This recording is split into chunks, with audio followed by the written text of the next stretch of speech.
Hello, everybody. Rick Manning, Americans for Limited Government. The Biden impeachment push got an added brick put on the pile today as Representative Matt Gaetz, was on the air with Todd Starnes on the radio. And he basically threatened that he was going to move to try to take down the McCarthy speakership if impeachment didn't move forward. Here's what Matt Gaetz had to say. I have traveled the country and spoken to so many Americans. They're disillusioned with House Republicans right now. They think that we have not put up a substantial battle to defeat the worst elements of this Biden administration. I worked very hard in January to develop a toolkit for us to be able to reorient the House of Representatives in a productive and positive way. I don't believe we've used those tools as effectively as we should have. And when we get back to Washington in the coming weeks, we have got to seize the initiative. That means forcing votes on impeachment. And if Kevin McCarthy stands in our way, he may not have the job long. So let's hope that he works with us, not against us.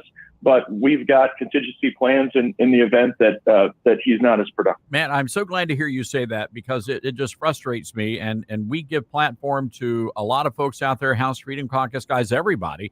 But we hear McCarthy out there saying, well, he hasn't done anything yet. Biden hasn't done anything yet to reach the level of impeachment, or we're working on it. Enough of that. You guys clearly have enough evidence. We've all seen it. We've heard it.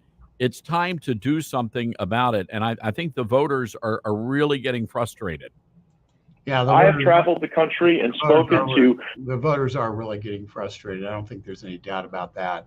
One of the things I think we need to do, though, is just, since it's been a few weeks, I think we're going to do a quick refresher course on at least the Ukrainian part of this puzzle. The fact of the matter is, I personally think that the House needs to add an article of impeachment about using the political power, the weaponizing of the justice system to go after his political opponent. I think that is an obvious and direct consequence that Joe Biden should feel from the House of Representatives in an impeachment inquiry to get into the DOJ and their attacks on Donald Trump and the special counsel, who doesn't seem to really worry about what the law says and is going after Donald Trump at the direct behest of the Biden administration. And so that abuse of power, I think, needs to be included in. But let's just take a look at Ukraine as just one simple example. I think this is the one that's easiest to explain. I'm going to take you back to do a little small history lesson here. There was a Devin Archer, who was Joe Biden or Hunter Biden's partner in a firm that they set up jointly, and was on the board of directors of the Burisma natural gas company, Ukrainian company, with Hunter Biden, was at a board meeting. And at this board meeting, what happened was, the Ukrainians, the Burisma officials, were getting all over Hunter Biden and Devin Archer to do something about the investigations they were under about the freezing of the company's assets because of corruption investigations.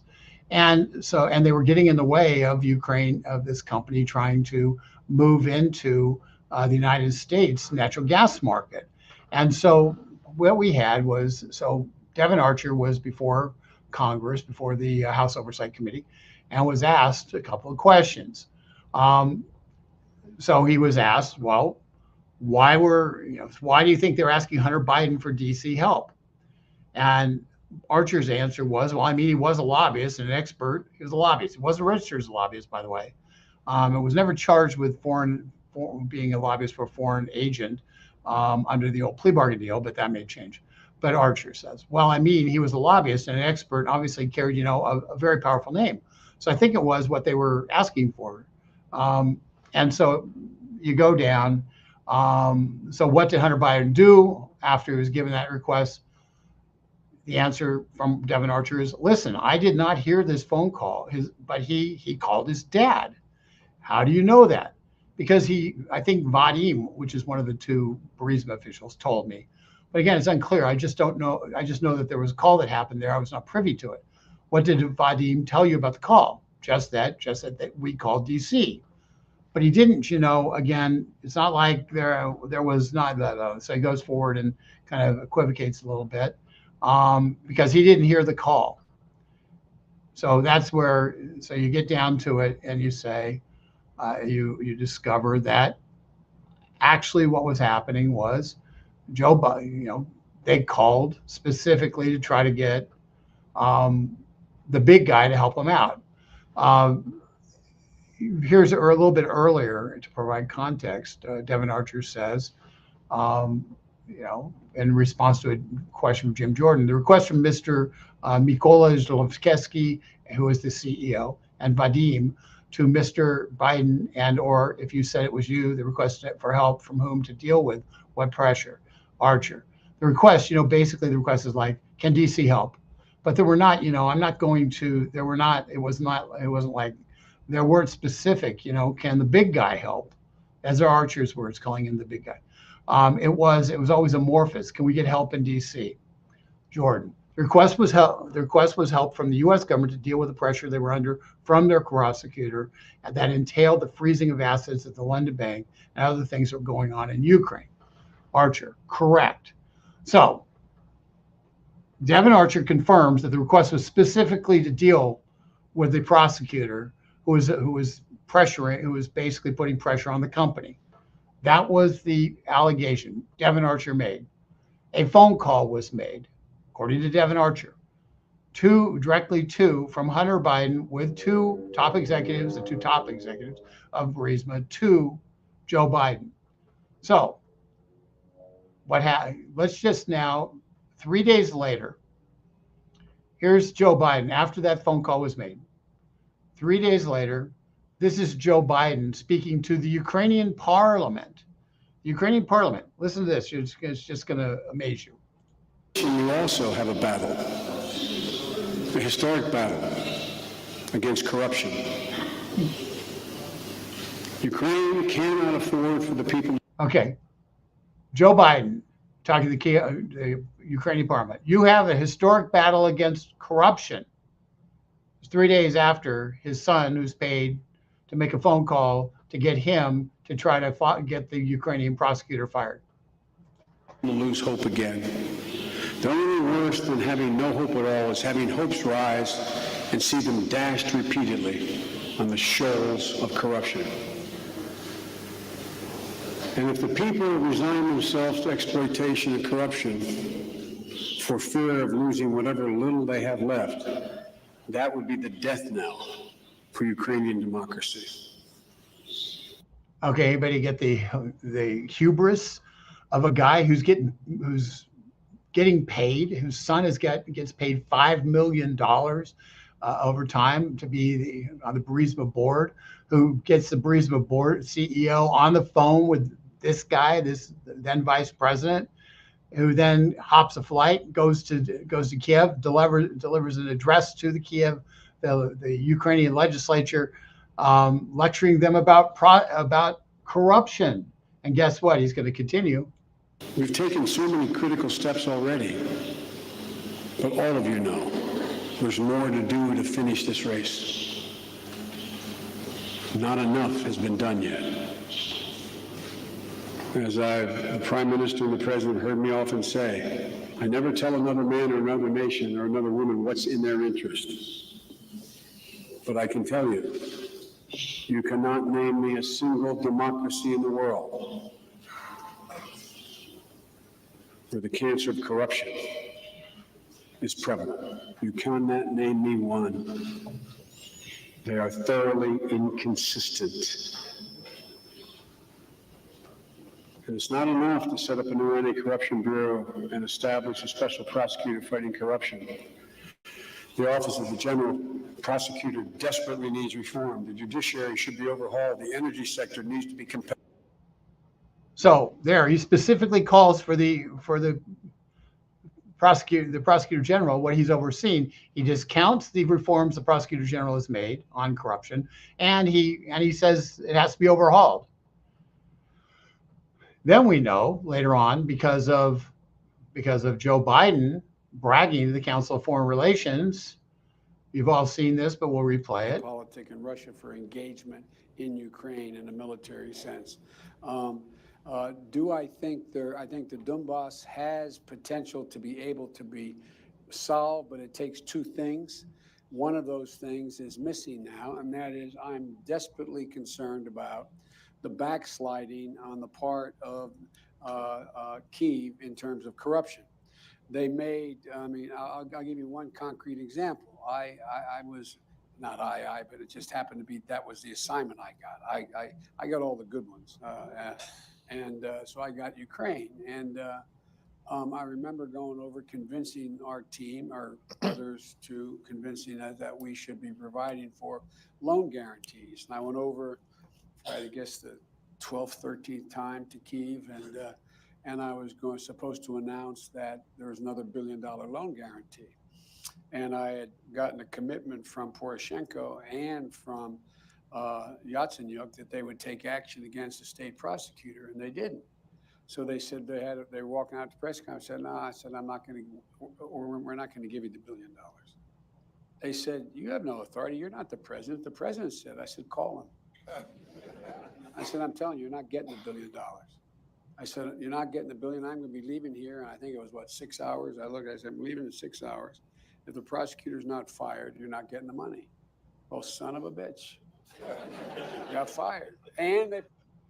So there you go. So, you've seen that, but just remember that's Joe Biden in 2017 bragging before the Council of Foreign Relations without having any, no expectation that he was ever going to be in elected office again. So he had no, apart from him bragging about himself. But now let's just look how that kind of compares to the statement that Shokin, the prosecutor general who was fired, his statement that he issued, and it's about a 5-page statement, but it's pretty straightforward, I think. I'm going to just scroll down. This first of all, go to the top so you can see it is the witness statement of Victor Shokin. I'm not going to try to pronounce his middle name because that would be a disaster. Let's see here. I now set out the details. The general prosecutor of Ukraine is appointed to office by the president of Ukraine with the consent of the Verkhovna Rada, the Rada, i.e. Parliament. I was accordingly appointed during the presidency of President Poroshenko by 300 votes of members of the Ukrainian Parliament, which constituted a constitutional majority. Whilst occupying this post, I was staunchly politically unaffiliated. The circumstances of my dismissal were that I tendered my resignation to the Rada at the request of President Poroshenko. Poroshenko asked me to resign due to pressure from the U.S. presidential administration, and particularly from Joe Biden, who was the U.S. vice president. Biden was threatening to withhold U.S. dollars $1 billion in subsidies to Ukraine until I was removed from office. After I yielded to the president's request and submitted my voluntary resignation, Poroshenko commented about it in the media. He said that I had carried out a colossal amount of work as general prosecutor, which is something none of my predecessors have been able to do, especially with regards to my work on reforming the different bodies of the prosecutor's office, on creating the specialized anti-corruption prosecutor's office, which enabled the National Anti-Corruption Bureau of Ukraine to conduct legal work and creating self-governing prosecution authorities. Okay, so Shokin's as a politician, he's telling everybody what a great job he did. Okay, so the official reason put forward for my dismissal was I allegedly failed to secure the public's trust. Okay. Poroshenko and other state officials, including representatives of the U.S. presidential administration, had never previously had any complaints about my work, however. There were no grievances against me or any allegations that I had committed. Okay, so Poroshenko saying I'm innocent. I'm an innocent man. Whether he's an innocent man or not, I don't know. Biden never stated anything of the kind either. Furthermore, all sanctions in respect to Yanukovych and his supporters remained in force and were not lifted while I occupied the post. Moreover, those sanctions were extended. The truth is that I was forced out because I was leading a wide-ranging corruption probe into Burisma, a natural gas firm active in Ukraine, and Joe Biden's son, Hunter Biden, was a member of the board of directors. I assumed Burisma, which was connected with gas extraction, had the support of the U.S. Vice President Joe Biden because his son was on the board of directors. On several occasions, President Poroshenko asked me to have a look at the criminal case against Burisma and consider the possibility of winding down the investigative actions in respect to this company. But I refused to close this investigation. Therefore, I was forced to leave under direct and intense pressure from Joe Biden and the U.S. administration. In my conversation with Poroshenko at the time, he was emphatic that I should cease my investigation regarding Burisma. When I did not, he said that the U.S. via Biden refusing to release the U.S. $1 billion promise to Ukraine. He said that he had no choice, therefore, but to ask me to resign. When Poroshenko asked me to resign, now Poroshenko was the head of the country, he was the president of the country. He had the job that Zelensky has now. Asked me to resign. The way he put it to me was that he was making it for the good of the country and that I should agree, also an act of patriotism. I agreed to tender my resignation on this basis. After my dismissal, Joe Biden made a public statement saying, even bragging, that he had me fired. This is when it became clear that the real reason for my dismissal was my actions regarding Burisma and Biden's personal interest in the company, which is demonstrated by the following. Okay, you just witnessed and were reminded of the Joe Biden speech that he alludes to. That's so Shokin is saying very directly that Poroshenko, his boss, the president of the country, said, you know, we have to let you go. You did a great job, but we have to let you go because the U.S. is withholding $1 billion. So we know that Quid Pro Joe was telling the truth, that at least to some level, that he squeezed out the prosecutor general. We also know that there's evidence, strong evidence, that was directly related to Hunter Biden's amount of money, the $5 million that Hunter Biden got paid. So when you look at this, you say, okay, well, what did Poroshenko, you know that Vice President Biden's call with Poroshenko happened. The Vice President informed President Poroshenko that the U.S. was prepared to move forward with the signing of the third $1 billion loan guarantee. Okay, so May 13th, after all this stuff's occurred, Vice President says, yeah, we're going to move forward with the money. Good job. Okay, so they did, in fact, move forward with the money. Our money.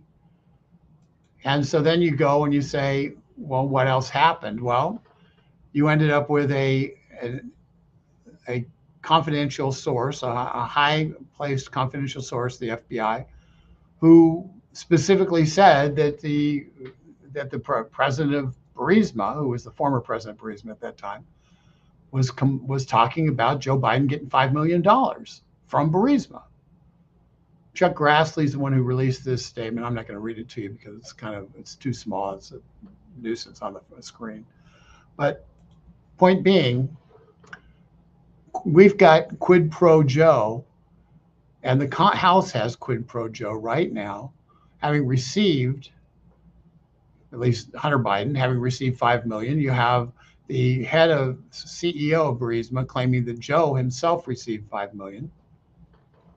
You have Joe on the phone with the head of Burisma, getting read the Riot Act right before he heads to Ukraine and delivers a speech demanding that essentially that they clean house in this prosecutor general's office, and alluding to the reforms that the prosecutor general had made and saying that's not enough, you got to clean house. And then mentioning, of course, natural gas and energy development is part of that. And you have a very direct connection. And so what needs to happen now, as Matt Gaetz said, is they need to move forward with the impeachment inquiry. And that should be the first order of business for Kevin McCarthy when they get back on the 12th. First order of business has to be, we're going to expand the impeachment inquiry. And they need to do that because they need to get the records from the banks that show that break the code on the 20 shell companies that the Biden administration or the Biden family set up, the 13 banks that money was flowed through to reach into about 10 different Biden accounts for different members of the Biden family, all selling the one asset they had, Joe Biden. And they need to be able to break that down, because one of the things that hasn't been shown, apart from the statement by the confidential source, you don't have money going directly into an account that directly benefits Joe Biden. You have money going into accounts that directly benefit his family, and that's corruption, and that's impeachable. But the thing the last nail in the coffin is the money going in, being able to show based on bank records where the money actually landed, and money landing in Joe Biden's account or being used for Joe Biden's benefit. Those are, while he was vice president of the United States, those are things that are, so that's why they have to go forward with the impeachment inquiry. That's why they have to have the powers of subpoena that they have that cannot be denied. And quite honestly, they need to be able to get to the bottom of, has the Biden White House been engaged in covering up the activities of Biden and his family, not just in Ukraine, but with China and others? Were they involved in covering it up? That's the whole piece of this. And they have enough, truthfully, they have enough to impeach. And if Joe Biden were a Republican president, they'd have enough to convict. But Joe Biden isn't a Republican president. You don't have honest actors on the other side. And as a result, you need to make a case that the American people, that cannot be denied that Joe Biden was a direct beneficiary from monies that were paid through his son to affect U.S. policy. Everybody understands what that is. And we can't allow the people, those who are defending Biden, to say, well, he never got any money. This was a Hunter Biden scheme, and basically throw Hunter Biden under the bus on it, because this is a family enterprise. And it's clear based on other dealings that this wasn't just Ukraine. By the way, did you know that Joe Biden went to the Ukraine 13, 14, 15 times? Did you know that Joe Biden is vice president a week before the Obama administration ended? Joe Biden went to Ukraine. Just check in on a few things, because, at the end of an administration, that's typically what you do. You travel off to a foreign country and you say, I'm just checking to make sure everything's okay before I leave office. If you do that and you're the vice president, you know what people do? They say, we don't even have to greet your plane anymore because you don't matter. You're out. Send the new guy. That's what happens in the real world, unless you have things you need to clean up. And and it's pretty clear that Joe Biden didn't go to Ukraine, to Kyiv, in the last week of the Obama administration because he just wanted to say goodbye to old pals. That's not why he went. Everybody knows it. There's no secret. He admitted he went, much to my shock. And so all this falls together. And it's time that Kevin McCarthy get off his ass and start getting serious about impeachment. The House only has about 20 days left of when they're in session. 20 scheduled days in session this year left. I know you guys all think, oh, it's September. Still got 4 months. For you got 4 months left between September and December. But the House of Representatives has 20 meeting days left before they're scheduled to go out for the rest of the year. Now, they're going to have to come back in December or whenever and finish up financial stuff and finish up we're going to have fiscal catastrophe, that everybody's going to get all worked up over, that's, going to be, fought out. And we'll talk about that. We did a little bit yesterday. But the bottom line is they don't have any time. They've run out the freaking clock. And we're going to be in Iowa, and we're going to be in South Carolina and New Hampshire. And we're going to be full blown in the presidential election process. The Democrats have a plan. They're prosecuting Donald Trump based on the presidential primary process and certain dates.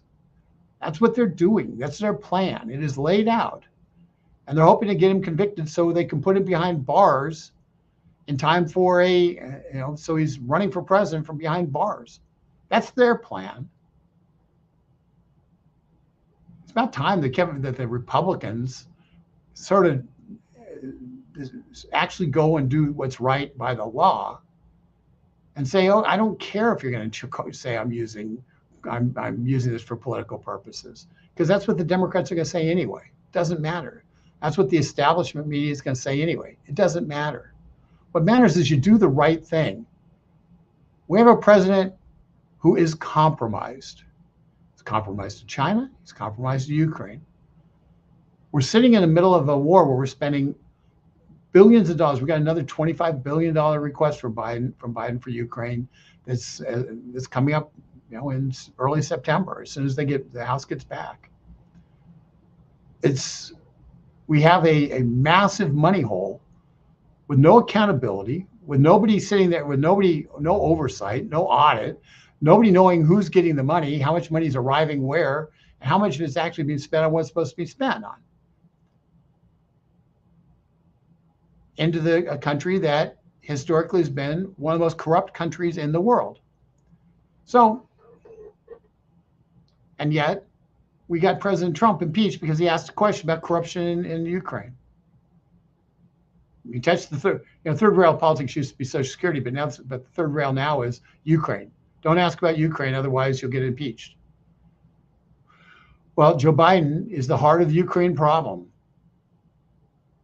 And we'll see if Kevin McCarthy has the guts to pursue this.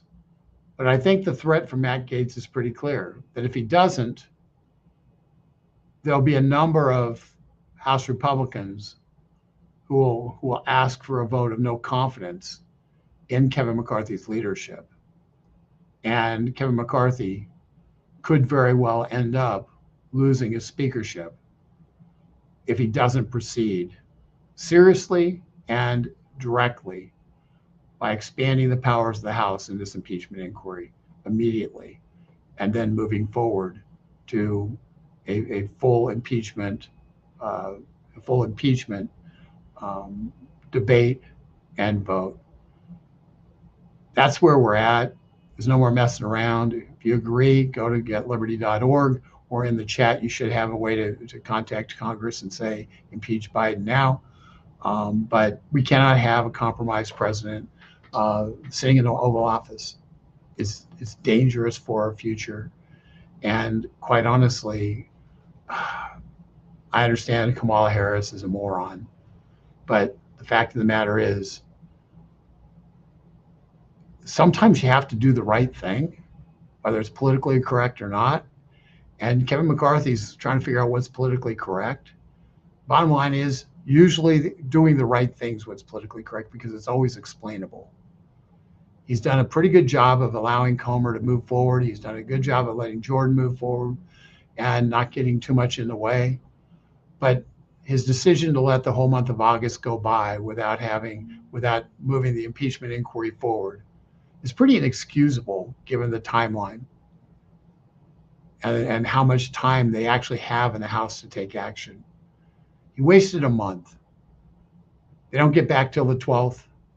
Well, you can't waste any more time. First week of September that they're back, they have to deal with this. They have to move forward, because the clock is running out. It's just simple. Clock is running out. So that's what's going on. I'm going to switch over to the chat now and just kind of comment on what people have to say. I'm going to start from the bottom up, because a lot of times the people who are on the chat, who from the very beginning, at the very top, aren't still on it. So I'm going to just start at the bottom. Michael Lazuski, thank you for your comrade laughed at me when I asked him who Harris would pick for vice president. Every day is closer to that. I don't know. I don't have comrades because I'm not a communist, but I did wear a shirt that I shouldn't have worn. It's a checkered shirt, and apparently it's bouncing all over the screen.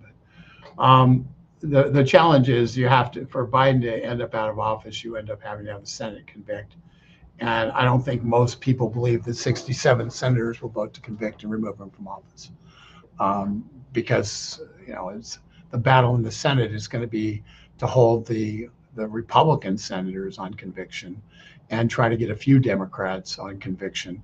But the idea that you're going to get, a Coons or any number of others who are perceived as moderate Democrats to vote for impeachment and for removal of office and to convict I think is far-fetched.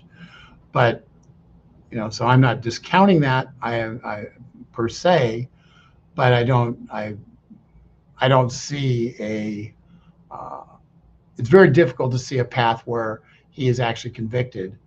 Democrats may decide that he's so damaged that they can't move forward with him as their nominee. But it's really difficult to see, getting 18, 19 Democrats to vote for conviction. Let's see here. I don't think Biden's going to leave through impeachment. I think his health is going to take him away from being president. That's very possible, Michael. And it may be the excuse they use. Rick Trader, hey, Rick, and impeachment will bring out the facts the news media will not report. That's exactly right. That is exactly right. The impeachment is really about broadening who actually hears about the facts. Impeachment says this is no longer an investigation. This is real.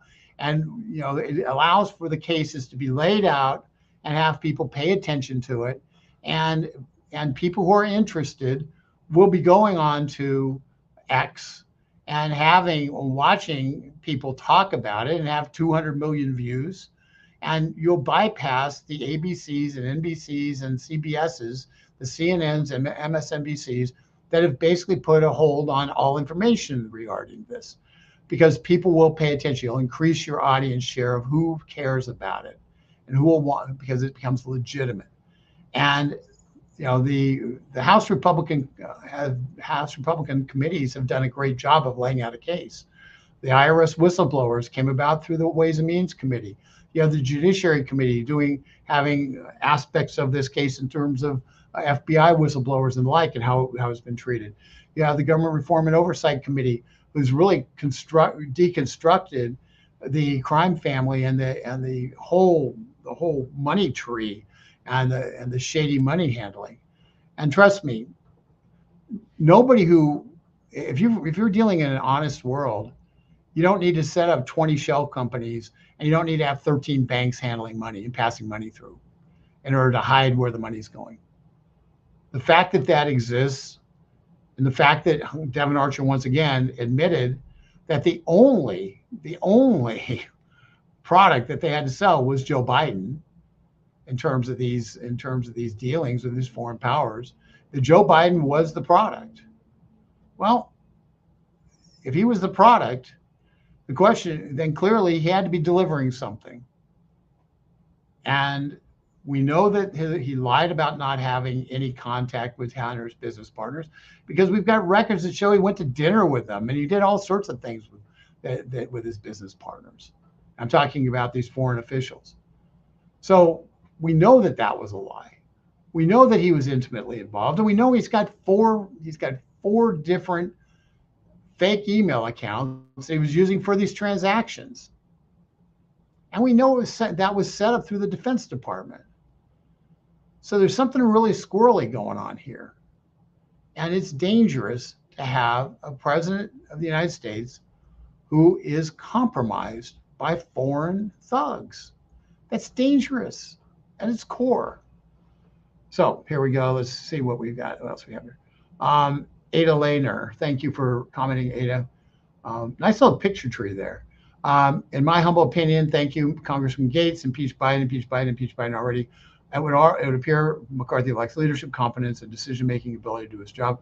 Replace him with somebody who can go after the Biden corruption with the same supergalactic speed. The Dems, DAs, and judges who apparently are being told what to do by Biden as handlers of President Trump are after President Trump. What is McCarthy afraid of? Or get off the pot now. Need to grow a pair of courage. Ada, I think you've expressed what most of us feel.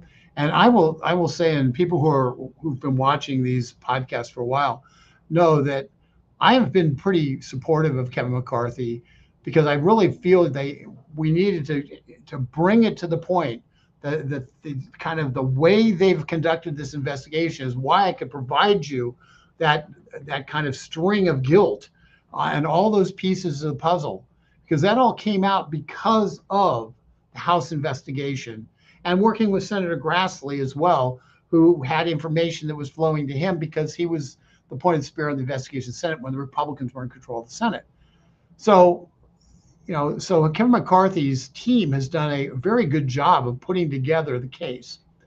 The reason they need to take the next step in terms of doing an official investigation, an official impeachment investigation, is that there are certain things that legally that they cannot be denied at that point. They can't be denied banking records from the Treasury Department, which would show transactions above $9,999 that were being conducted through these various bank accounts. That would be shown. They would have official, actual documents that showed all those transactions, and they could show who was getting the money. So the places where you get clogged are at the end of the pipeline. You've got the pipeline, but you have to show where the money flowed to with certainty. And you have to show if Joe Biden received any of it directly or if he received it indirectly. We know that Hunter Biden got a direct payment that paid for a very nice car for him, for instance. Like one day the payment came in, and the next day he had his car. The car purchase was made. Exact amount. So it was clear, we're going to give you a car. And Hunter Biden said, here's how much I need to get the car. And they sent him the money, and he got the car. So that's so those kind of connections still need to be, that we have on Hunter Biden, still need to be locked in. The House also is going to have to bring Hunter Biden before the committee. And they're going to have Hunter Biden testify before the committee. And they're going to have to ask him questions under oath. And Hunter Biden's going to lie or he's going to tell the truth. And he's a Biden, so don't expect the truth. But he is going to have to face the music on that. They're going to have to fight with the Attorney General's office because of the special counsel that just got appointed under fraudulent circumstances. And special counsel cannot be allowed under the Supreme Court's been very clear. Special counsel doesn't have the ability, or the Attorney General has no ability to block congressional access to certain data. But that doesn't mean there won't be a legal fight. And Congress has to be in an actual impeachment mode, a probe, to be able to exert that authority and win in the courts to get data, get information. So there's lots of things that still have to happen. But the fact that we wasted 5 weeks in August, where we wasted the first week of September, is inexcusable. And that's what's got me just kind of fried about what's happening right now. It's why we need people to be taking the impeach Biden now and taking that email campaign we've got, accessing it, going to getliberty.org, clicking on getliberty.org, clicking on it, sending an email to your members of Congress, and forwarding it to everybody you can on social media and your email list, so other people can weigh in too. We have to accelerate that. We've spent thousands of dollars getting people to have access to that impeach Biden now campaign. We need you to do your part to spread the word. And if you've done it once, do it again. That's bottom line. Just do it again. We have to put the pressure on Kevin McCarthy and the House Republicans in particular now. Because if they don't feel heat on this, they're going to think the American public doesn't care. So that's the piece of this puzzle that I'm hoping you'll do. I think that there's a lot of things here. And if you go to the chat, you see the impeach Biden now. You can see the actual URL for that. So I'd encourage you to go to the chat and do that. Lucerne Valley Labradors. Wow, nice dogs. There's plenty to impeach Joe Biden on, ma'am. He's compromised, is not mentally capable of being president, and about January 6th. You people are ridiculous. It was okay in the summer of 2020 for all the people, those people to burn down business, throw bricks and mortar, cops, burn police cars, try and burn up the police station, burn down the courthouse. But it wasn't okay for people to walk into the Capitol. They shouldn't have broken the windows, but they didn't burn down anything. They didn't attack any police. I think there were police, some police that were injured on January 6th. I'm not going to excuse the actions on January 6th. What I will tell you is that I was at the White House when Donald Trump accepted the Republican nomination. The White House was surrounded by Antifa people chanting on the outside, and pretty loudly. There were a lot of them. And we were then told after the event was over, okay, now go out of the White House grounds and good luck. And it was daunting. So, Senator Rand Paul's wife were attacked, walking, about 2 blocks to get to where their car was parked, over the Willard Hotel. My car is the Willard Hotel. Somebody said to me, they said, and I'm not a small guy, but somebody said to me, hey, get on the bus with us and it'll take us to the Trump Hotel. And so I got on a bus I wasn't really supposed to be on and went to the Trump Hotel. And the Metropolitan Police wouldn't let you go out on the streets until 3 a.m. They didn't deem it was safe until 3 a.m. to go back to walk the few blocks back down the street to get to my car, which was at the Willard Hotel. So so I was there. I saw that. I saw that was happening. I was there when they first expanded the pyramid or the perimeter, where they brought the National Guard and South Carolina National Guard and others in to expand the perimeter around the White House. They had to expand the perimeter around the White House for a very simple reason. The White House had been breached on multiple occasions, at least 2 occasions, by the Antifa people. They actually got inside the White House grounds. The president had to be removed, and his family had to be removed to the safe holding space. Secret Service agents were being injured on a nightly basis by the Antifa people, attacking the White House, attempting to kill the president of the United States. This went on for weeks, and not a single person got prosecuted. There was no big investigation, and they were trying to physically remove Donald Trump from office, both before the election and after. None of those people were prosecuted. The people who assaulted Rand Paul didn't get prosecuted. They assaulted a U.S. senator, and they didn't get prosecuted.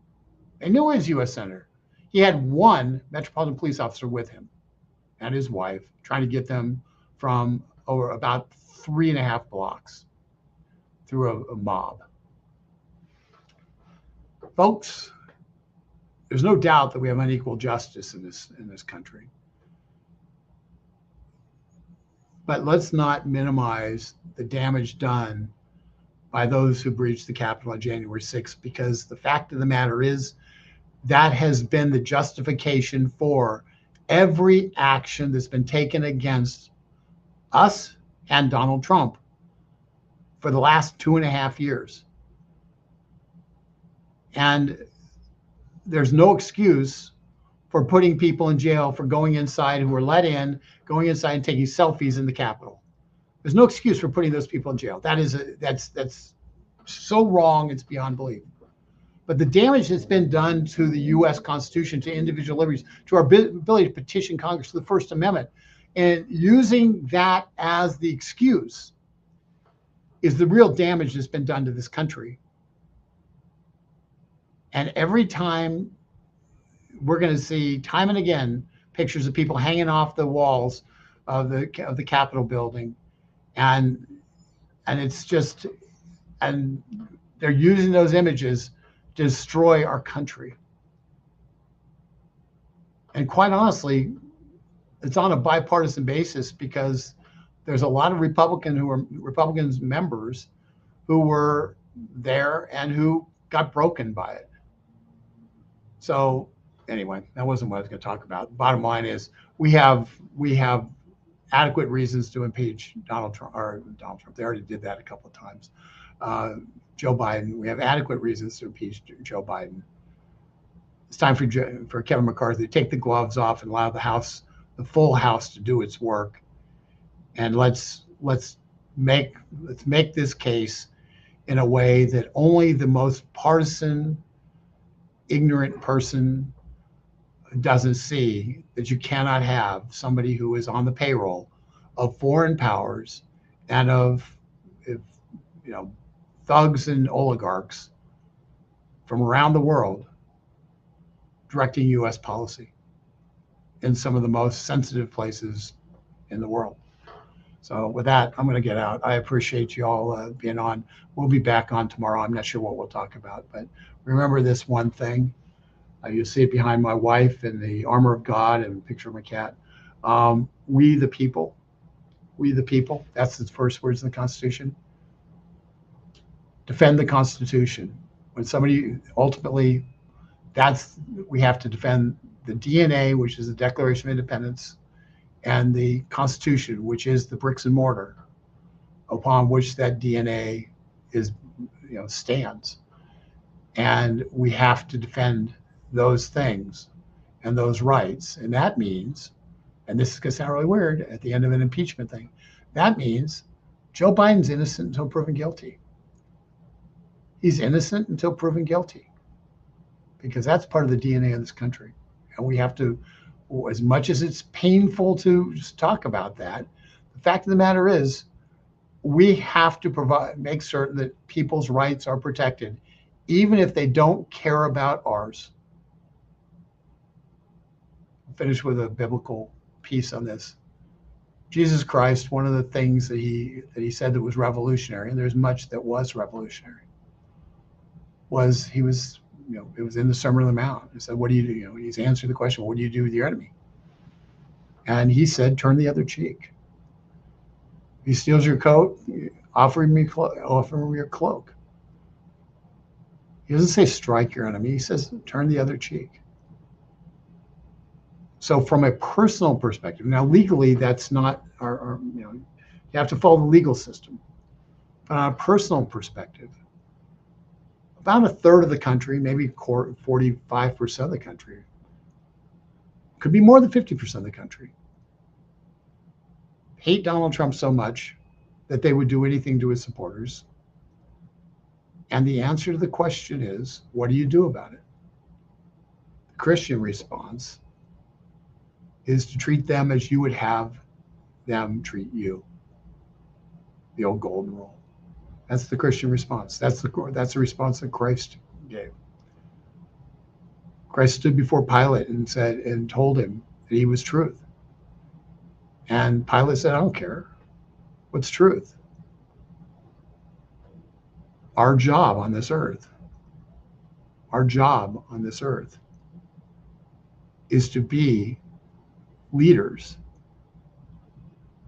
And as a Christian, my job is to try to lead people to godly and to Christian responses. I get mad about this. I get really mad. I get frustrated. But folks, it's how we respond when faced with injustice that defines how people see us. And not being milquetoast, but responding in a way that doesn't create Hatfield and McCoy situations is the only Christian response.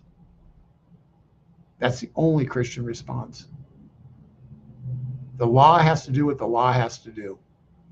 It's the law of the land, and that should be pursued to the fullest extent. But we cannot hold bitterness towards our enemies or to those who would be our enemies. Our job is to love our enemies. Our job is not to tolerate our enemies.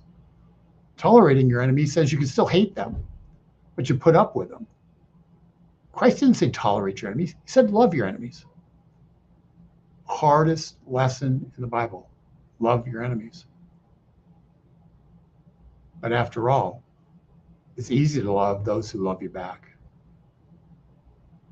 But in this case, but what Christ says, we have to love those who would send us to a cross. That's my Christian message part of this section. But with that, I'll let you go. I'll talk to you tomorrow.